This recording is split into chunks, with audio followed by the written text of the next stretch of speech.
बहुत बहुत धन्यवाद। सबसे पहले सामाजिक अधिकार संवाद इस कार्यक्रम के आयोजनकर्ताओं को दिल से धन्यवाद देता हूं। और ये फुलपरास की धरती समाजवादियों का घर रहा है। कर्पूरी ठाकुर जी की कर्म भूमि है और आज कर्पूरी ठाकुर जी के कर्म भूमि पर आदरणीय राहुल गांधी जी आए हैं। मैं आप सब लोगों की तरफ से सबसे पहले इनका स्वागत और अभिनंदन करता हूं। दीपांकर जी, मुकेश साहनी जी, हमारे बड़े भाई वेणुगोपाल जी, मनोज झा जी, संजय यादव जी, राजेश राम जी, सभी मंच पे सम्मानित हमारे नेता पदाधिकारी और दूर दराज से फुलपरास से आए हुए ही नहीं बल्कि पूरे मधुबनी जिला से आए हुए आप सब लोगों का तेजस्वी, आप सब लोगों को सलाम प्रणाम आदाब करता है, आप लोगों का स्वागत करता है। देखिए, ज्यादा कुछ कहना नहीं है, पूर्व में वक्ताओं ने सारी बात जो है विस्तार से बता दी है। हमारा यात्रा किस मकसद से चल रहा है वो आप भी जानते हैं। लोहिया जी कहते थे और लालू जी भी कहते हैं उसको, वोट का राज मतलब छोट का राज।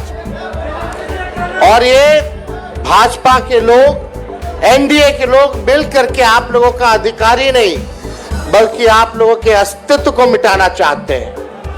और हम सब लोगों को इस लड़ाई में एकजुट होकर के अपने अपने मत का, अपने अपने वोट का रक्षा ही नहीं करना बल्कि ये बेईमान जो लोग सरकार में बैठे हैं इनको उठा के हम लोगों को फेंकने का काम करना है। सत्ता पलट करना है कि नहीं करना है? तो उससे पहले तो आपको अपनी वोट की रक्षा करनी पड़ेगी। नहीं तो और राज्यों जैसे ये बेईमान जो है वोट की चोरी करते रहेंगे और राज करते रहेंगे। इसलिए हम लोग बोलते हैं, तख्त बदल दो, ताज बदल दो, बेईमानों का राज बदल दो। तो देखिए, कुछ दिन पहले ही हम यहाँ आए थे, कर्पूरी जी का जयंती हम लोगों ने मनाया था, उसमें सारी बातें कहे थे हम लोग। लेकिन एक दो पॉइंट जो है हम चाहेंगे आपको याद दिला दें। हम लोगों की कर्पूरी जी ने सबसे पहली बार जो है आरक्षण दिया, उसके बाद लालू जी की सरकार बनी, लालू जी ने सामाजिक न्याय कर्पूरी जी के काम को जो है आगे बढ़ाकर आरक्षण बढ़ाया। राबड़ी देवी जी की सरकार बनी, उससे ज्यादा आरक्षण बढ़ाया। और जब हम लोगों की 17 महीने की महागठबंधन की सरकार बनी तो सबसे ज्यादा आरक्षण हम लोगों ने दिया और 65% आरक्षण हम लोगों ने बढ़ाया, टोटल 75% ईडब्ल्यूएस को मिला करके। हम लोग जानते थे ये भाजपा वाले आरक्षण चोर हैं, आरक्षण चोर। वोट चोर तो है ही, ये लोग आरक्षण चोर भी हैं। सरकार चाचा जी पलट गए हमारे, हाईजैक हो गए उधर। अब उनसे बिहार संभलने वाला नहीं है। अब दिल्ली से मोदी जी, अमित शाह जी सरकार चला रहे हैं। लेकिन इस उम्र में हमको उनकी फिक्र होती है। लेकिन एक बात तय है कि अब वो बिहार चलाने योग्य अब नहीं रह गए। रह गए क्या? तो आप लोग समझो कौन चला रहा है सरकार? भाजपा, आरएसएस। अब आप लोगों को तय करना है कि नेहरू जी, बीपी मंडल जी, कर्पूरी जी, अंबेडकर जी की धारा एक तरफ है और दूसरी धारा गोवलकर और गोडसे की है। आप लोग कौन से धारा को चुनने का काम कीजिएगा? कैसी सरकार चाहिए ये आप लोगों को तय करना है। ये भाजपा वाले लोग आरक्षण चोर, हम लोगों ने जो आरक्षण बढ़ाया था इसको खत्म कर दिया।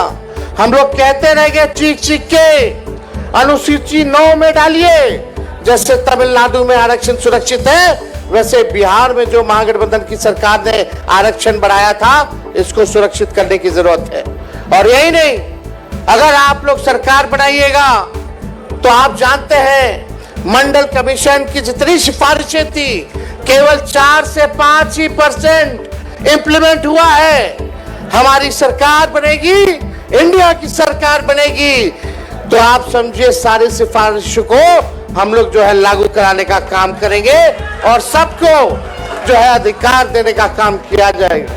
तो ज्यादा कुछ ना कहते हुए आगे यात्रा में भी हम सब लोगों को जाना है और राहुल गांधी जी को भी आपके समक्ष जो है बात रखनी है। लेकिन एक बार बताइए, आरक्षण चोर कौन है? जोर से बोलिए। और वोट चोर? अब इन लोगों को हिसाब किताब बता देना है। 2 लोग गुजरात से तय करेंगे कि बिहारी का कौन कौन बिहारी वोटर होगा। हम बिहार के लोग हैं, हम लोगों को चूना लगाएगा तो हम लोग खैनिये में चूना रगड़ देते हैं और चूना को ठोक करके उड़ा देते हैं। चलने वाला नहीं है, एक बिहारी सब पर भारी। तो आप सब लोग वादा कीजिए, पूरे इंडिया गठबंधन मजबूती के साथ चुनाव लड़ेगा। जो भी साथी चुनाव लड़ेंगे, आपको कैंडिडेट नहीं देखना है, आपको संविधान और लोकतंत्र को देखना है। राहुल जी और लालू जी को आप लोग देख करके वोट देने का काम कीजिए। इन्हीं चंद शब्दों के साथ आप सब लोगों को दिल से धन्यवाद, बहुत बहुत धन्यवाद। जय हिंद, जय बिहार। धन्यवाद तेजस्वी भाई।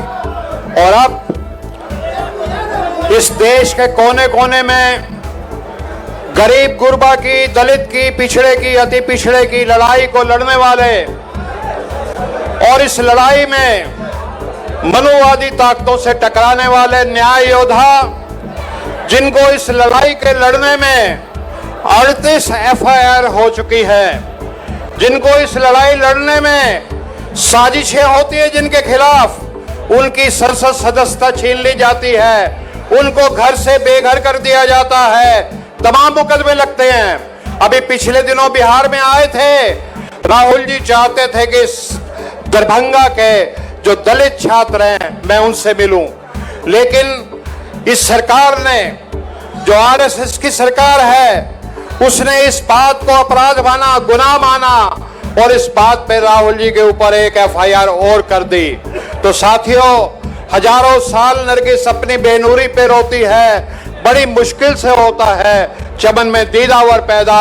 आज हमारे बीच में वो शख्स जो आपके बीच में न्याय योद्धा की तरह लड़ रहा है और हम सबको बब्बर शेर बना दिया है, मैं आमंत्रित करता हूं न्याय योद्धा राहुल गांधी जी को।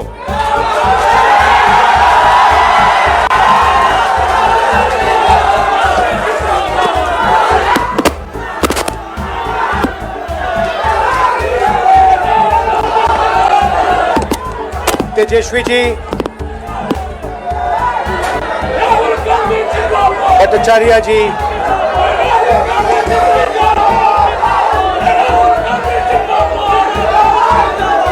राजेश राम जी, मुकेश साहनी जी, अनिल जैन जी, शशि प्रताप प्रजापति जी और भाइयों और बहनों, आप सबका यहाँ बहुत बहुत स्वागत। आपसे माफी चाहता हूं कि इतनी गर्मी में आपको यहां बैठा दिया है। ये शामियाना भी बंद था बिल्कुल।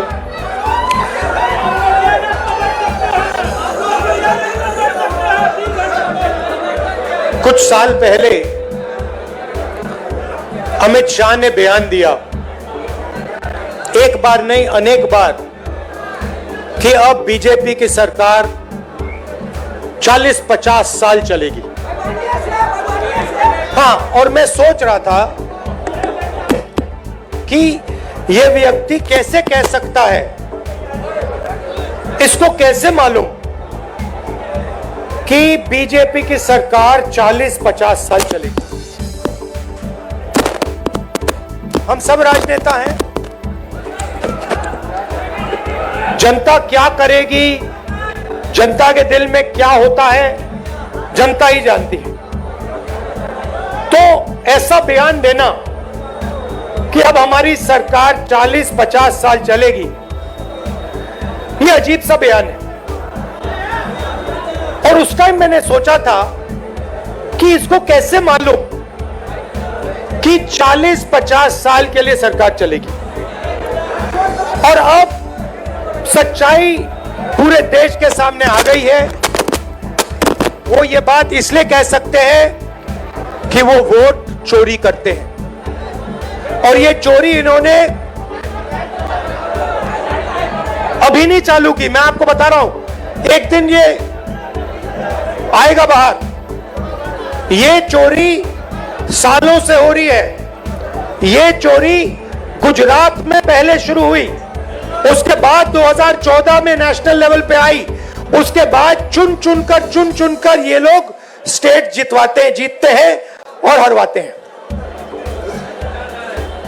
और ये बात मैं नहीं कहता था क्योंकि मेरे पास सबूत नहीं था, क्योंकि मैं आमतौर से ऐसे मंच पर मैं झूठ नहीं बोलता हूं। मैं वही बोलता हूं जो सच है, जिसके बारे में मुझे पूरी जानकारी है। इसलिए मैंने बहुत सालों, मुझे लगा और आप सबको भी लगा, मुझे लगा कि कुछ ना कुछ गड़बड़ है। मगर हम जिम्मेदार राजनेता हैं, तो मैंने कहा जिस दिन तक सबूत नहीं मिलेगा उस दिन तक मैं खुलकर नहीं कहूंगा कि वोट चोरी हो रही है। और फिर क्या होता है, महाराष्ट्र और हरियाणा के चुनाव आते हैं, सबसे पहले डेट बदल देते हैं, चुनाव की डेट बदल देते हैं। जो इलेक्शन कमीशन को चुनने का तरीका है, मैं मोदी जी के साथ बैठा हूं, मैं आपको बताता हूं चुनने का क्या तरीका है। चुनने का तरीका है, प्रधानमंत्री डिसाइड करता है इलेक्शन कमिश्नर कौन बनेगा। वहां पे विपक्ष के नेता को बैठा देते हैं, वो सीधा कहते हैं भैया हमें लग रहा है कि इस आदमी को बनना चाहिए, विपक्ष का नेता रोक नहीं सकता। फिर 2023 में, भैया शांत हो जाए, 2023 में बीजेपी ने एक नया कानून बनाया।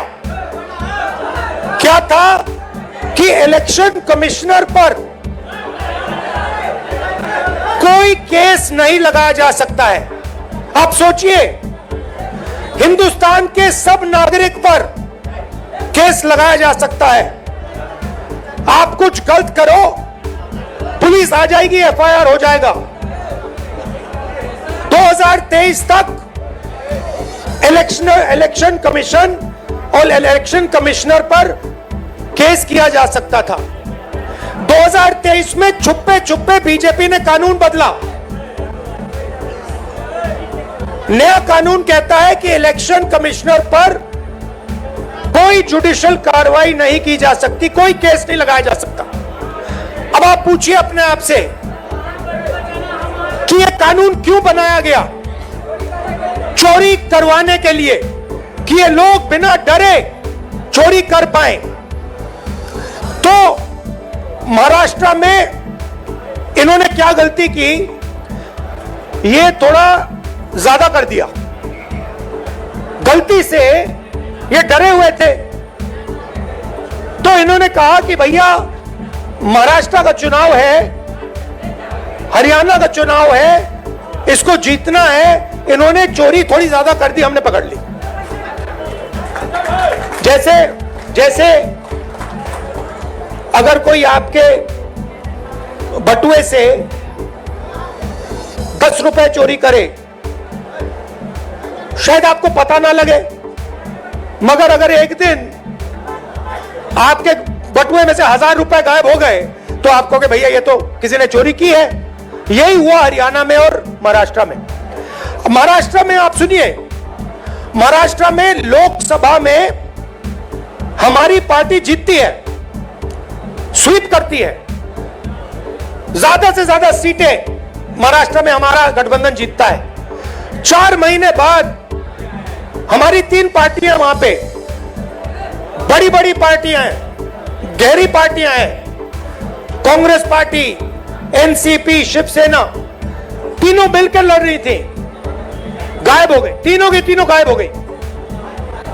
मतलब हमें 15 सीट मिल रही है, शिवसेना को, एनसीपी को मिला, सबको मिला के 25-30 सीटें मिल रही हैं। तो हमने पता लगाना शुरू किया। पता क्या लगा कि लोकसभा के बाद इलेक्शन कमीशन ने लाखों, तकरीबन 1 करोड़ से थोड़े कम नए वोटर लिस्ट में डाल दिए। नए वोटर लिस्ट में डाल दिए, और जहां भी नए वोटर आए वहां पे बीजेपी जीती। हमारे वोट कम नहीं हुए। अगर लोकसभा में हमें 100 वोट मिले, विधानसभा में हमें 100 वोट मिले, हमारे वोट कम नहीं होते, बीजेपी के बढ़ते हैं। कहां बढ़ते हैं? जहां नए वोटर आए। और हमने पूछा इलेक्शन कमीशन से कि भैया बताइए ये हैं कौन, ये कहां से आए, इनकी लिस्ट दीजिए हमें। इलेक्शन कमीशन कहता है नहीं देंगे। क्या कर लोगे? हम नहीं देंगे। उसके बाद हमने कहा देखिए वीडियोग्राफी का कानून है, आपने देखा होगा पोलिंग बूथ में वीडियो कैमरा लगे हुए हैं, देखा आपने? हमने कहा चलो लिस्ट नहीं देनी तो वीडियोग्राफी दे दो, हम देखना चाहते हैं कितने लोगों ने वोट किया, कब किया। कहते हम नहीं देंगे। और उसके बाद उन्होंने कानून बदल दिया और कहा कि 45 दिन के अंदर वीडियोग्राफी को रद्द कर दिया जाएगा, डिस्ट्रॉय कर दिया जाएगा। तो महाराष्ट्र में हमने पकड़ लिया इनको, हरियाणा में भी यही किया। फिर मैंने क्या किया, मैंने कांग्रेस पार्टी के हमारे जो लोग हैं उनसे कहा कि एक काम करो, कर्नाटक में एक सीट में जाकर गहराई से देखो हुआ क्या। तो बेंगलोर सेंट्रल सीट हमने चुनी और उसमें एक असेंबली में हमने काम शुरू किया। कागज की लिस्ट थी, 8 फुट कागज के, मतलब इतने बड़े, 200-300 किलो के लिस्टें थी कागज की। उसमें क्या करना है? आपका नाम क्या है? हाँ आपका नाम? हाँ, उसमें क्या करना पड़ा हमें? मोहम्मद अख्तर जी का चेहरा लाखों दूसरे चेहरों से फोटोग्राफ को मिलाना पड़ा। मतलब इनकी फोटो देखी और हर फोटो से मिलानी पड़ी। इनका नाम देखा, हर नाम से मिलाना पड़ा। इनका एड्रेस देखा, हर एड्रेस से मिलाना पड़ा। 6 महीने लगे। 30-40 लोग 16-16 घंटे काम किए। हमें पता लगा कि महादेवपुरा असेंबली में 1 लाख फर्जी वोटर थे। कोई वोटर 4-5 बार उसका नाम आ रहा है, इस बूथ में आ रहा है, इस बूथ में आ रहा है, इस बूथ में आ रहा है, उस बूथ में आ रहा है। छोटा सा घर है, 1 बेडरूम का घर है, उसमें 70-80 लोग रहते हैं। जब हमने आदमी भेजा, भाई पता लगा इसमें 70 लोग रहते हैं, कहते भैया यहां तो कोई रहता नहीं है, यहां तो 4 लोग रहने। 1 लाख नए वोटर इन्होंने एक असेंबली में ऐड कर दिए। अब सुनिए, अगर आप उस असेंबली को हटा दो, माधेपुर, वो बेंगलोर सेंट्रल में 7 असेंबली हैं, अगर आप उस असेंबली को हटा दो तो 6 की 6 में कांग्रेस पार्टी जीत रही थी। अगर आप वो एक असेंबली जोड़ दो, वो जो 1 लाख वोटर ऐड किए वो सारे के सारे बीजेपी को गए और बीजेपी लोकसभा जीत गई। अब हमने प्रेस कॉन्फ्रेंस की, देश के सामने, दुनिया के सामने, और दूध का दूध पानी का पानी हो गया। आप नोट करो, बीजेपी के एक नेता ने आमतौर से हर चीज पे टिप्पणी करते हैं। मेरे प्रेस कॉन्फ्रेंस पे बीजेपी के एक नेता ने बयान नहीं दिया, मोदी जी ने एक शब्द नहीं बोला, अमित शाह ने एक शब्द नहीं बोला। जब चोर को पकड़ा जाता है, चोर बिल्कुल चुप हो जाता है। जब पुलिस वाले उससे पूछते हैं क्या किया, बिल्कुल चुप हो जाता है, कुछ बोलता नहीं हो, क्योंकि जानता है कि भैया पकड़ लिया, फंस गया। तो ये हुआ है। अब वोट का क्या मतलब है? आप कहोगे ठीक है भैया, बीजेपी वोट ले गई, वोट बढ़ा दिए, बिहार में 65 लाख वोट कम कर दिए। अच्छा, इनका तरीका मैं आपको बताता हूं। ये क्या करते हैं, ये 65 लाख वोट कम करेंगे और फिर 65 लाख वोट जोड़ेंगे। ये इनका गेम है। तो अब आप कहो भैया माइक तो ठीक कर दो।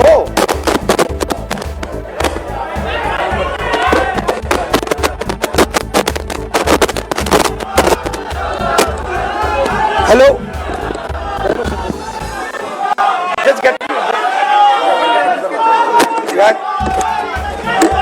ये भैया कह रहे हैं कि हिल रहा है इसलिए बाइक नहीं चल रहा। भैया ये बिहार की क्या हालत है कि मेज हिल रही है तो माइक नहीं चल रहा।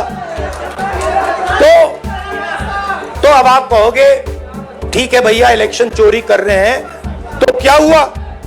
मैं आपको बताता हूं। देखिए, इस संविधान में लिखा है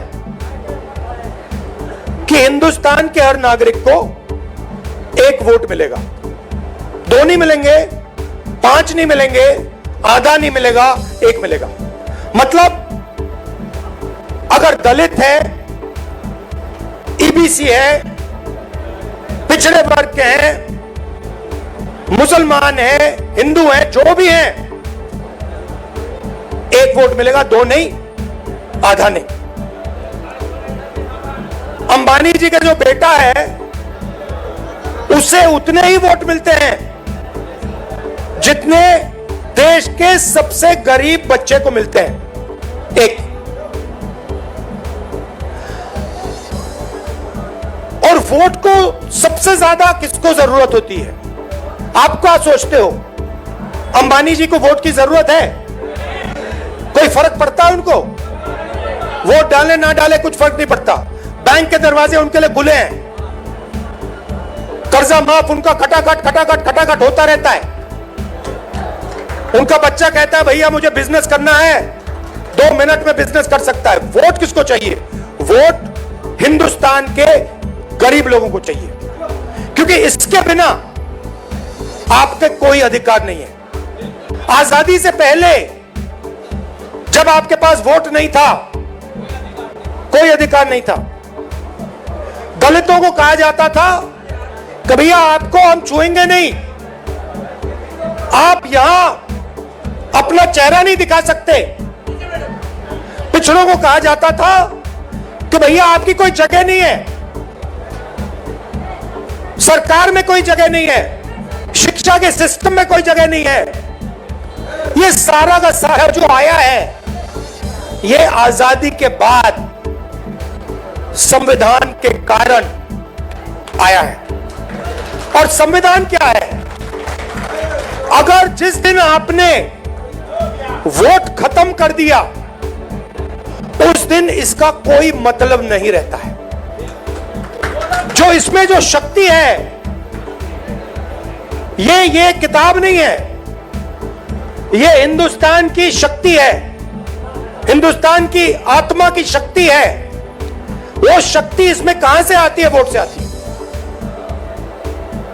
वोट निकाल दिया तो जो भी इसमें लिखा है उसको कोई मतलब नहीं, क्योंकि शक्ति नहीं है उसमें, पावर ही नहीं है, दम ही नहीं है, कम वोट से आता है। अब मोदी जी ने पहले कहा, याद रखिए, ये जो आरएसएस के लोग हैं, ये तिरंगा को सैल्यूट नहीं करते थे, ये नहीं करते थे। अभी खड़े हो जाते हैं ऐसे, मगर दिल अंदर दूसरा करता है, क्योंकि ये जानते हैं कि ये जो किताब है ना, ये पिछड़ों को, ईबीसी को, दलितों को, गरीब जनरल कास्ट के लोगों को, महिलाओं को आगे बढ़ाने की किताब है, उनके अधिकार की किताब है, और वो अधिकार नहीं देना चाहते। तो ये इसको चुनाव में इन्होंने कहा, बड़े बड़े नेताओं ने कहा हम संविधान को बदल देंगे, बदल देंगे, और हमने कहा ऐसे नहीं होगा, सपने मत देखो, संविधान को कोई शक्ति नहीं बदल सकती।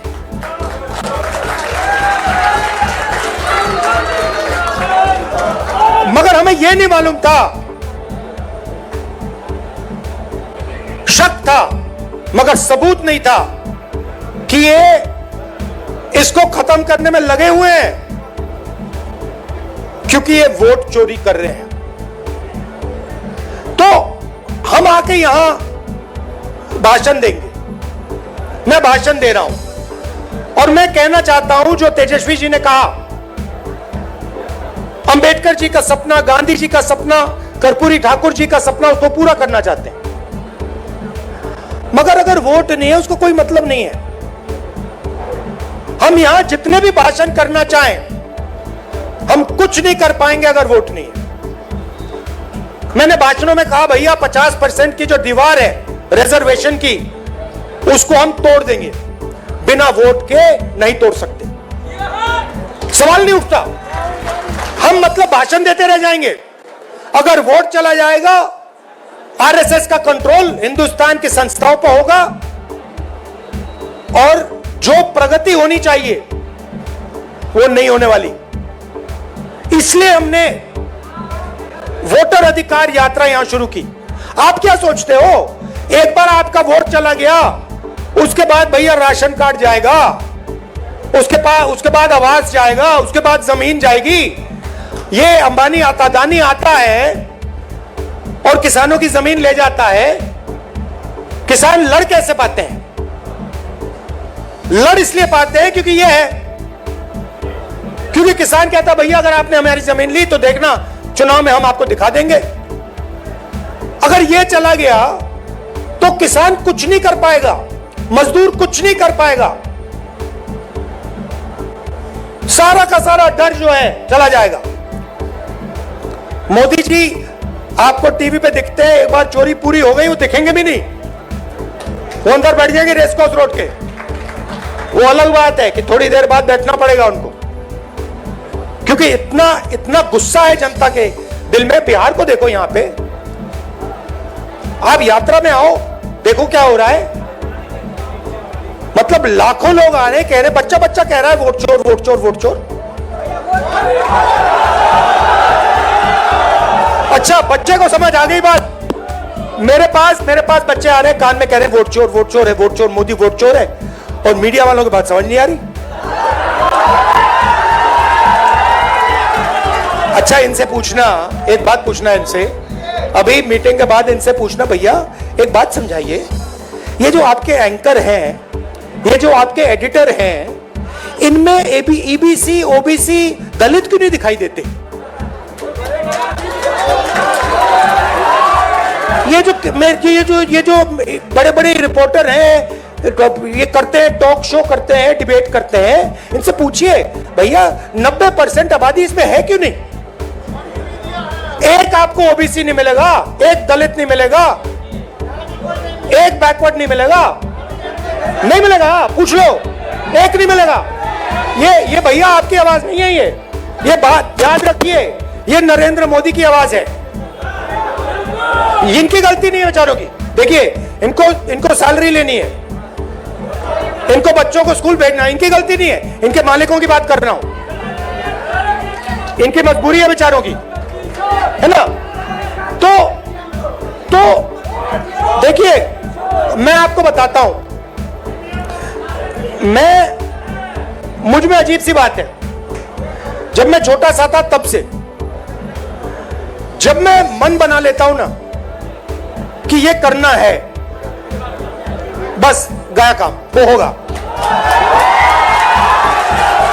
और मैं बता रहा हूं, मैं मतलब आधा काम नहीं करता हूं। मैंने कहा था कि जमीन अधिग्रहण बिल होगा, आधी कांग्रेस पार्टी खिलाफ खड़ी हो गई थी। मैंने कहा भैया आप करो जो करना है, ये होगा, मैंने करवा दिया। तो मेरा कहना है, एक बात आप लोग समझ लीजिए कि 90% जो लोग हैं, तकरीबन 50% बैकवर्ड कास्ट में आते हैं। उसमें ईबीसी है, ओबीसी है। तकरीबन 15% दलित हैं, उसमें महादलित भी हैं। तकरीबन 15% माइनॉरिटीज हैं। नहीं, बिहार की बात नहीं कर रहा हूं, देश की बात कर रहा हूं। और आदिवासी तकरीबन 9%। सबको जोड़ लो 90% हो जाता है। और मुझे क्या दिख रहा है कि इस देश में 90% को कुछ मिलता ही नहीं है। आप देखते रह जाते हो। तो आने वाले समय में जो 90% है, उसको राजनीति में, हिंदुस्तान के इंस्टीट्यूशंस में, सारी जगह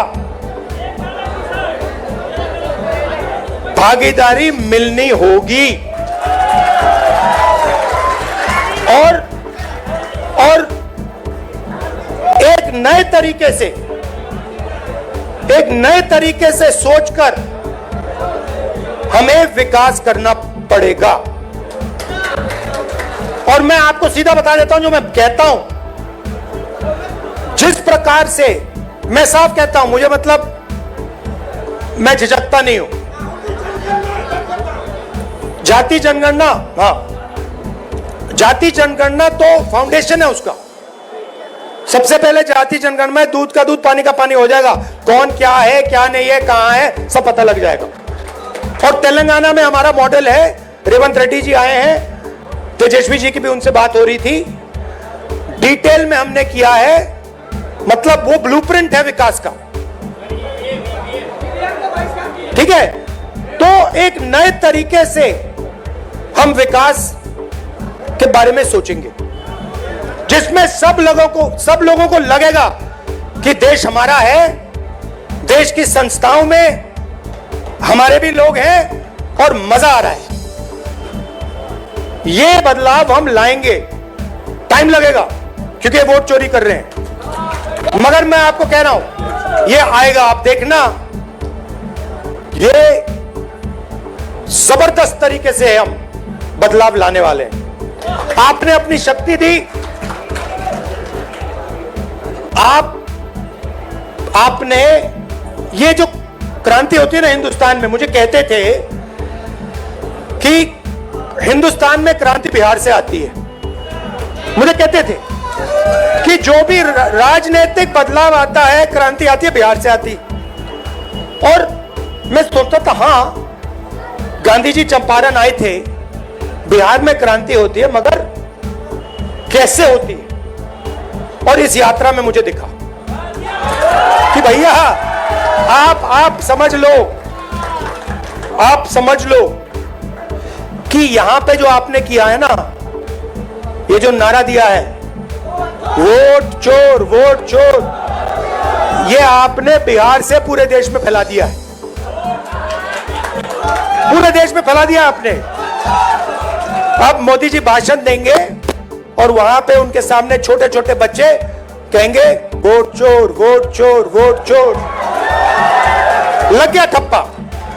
तो मैं आपका धन्यवाद करना चाहता हूं, और जिन्होंने रास्ता दिखाया, किसने?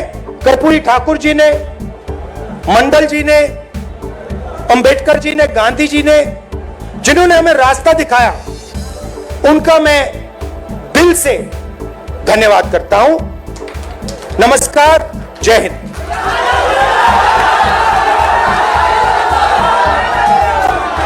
धन्यवाद राहुल जी।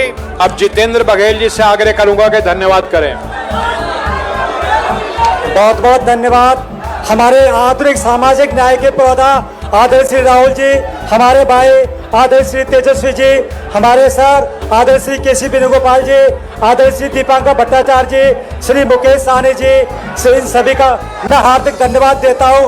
और सबसे ज्यादा धन्यवाद देता हूं मैं जो हमारे बहुजन समाज के जो हमारे प्रतिनिधि आए हुए हैं। Thank you so much for watching this video. Don't forget to like, comment, share, and subscribe.